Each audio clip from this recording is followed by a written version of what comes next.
श्रीं क्लीं श्रीं कुबेराय अष्टलक्ष्मी मम गृहे धनं पुरय पुरय नमः।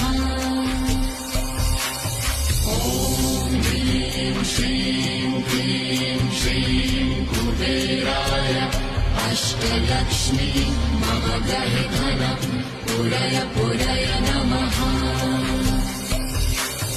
ॐ ह्रीं श्रीं क्लीं श्रीं कुबेराय अष्टलक्ष्मी मम गृहे धनं पुरय पुरय नमः।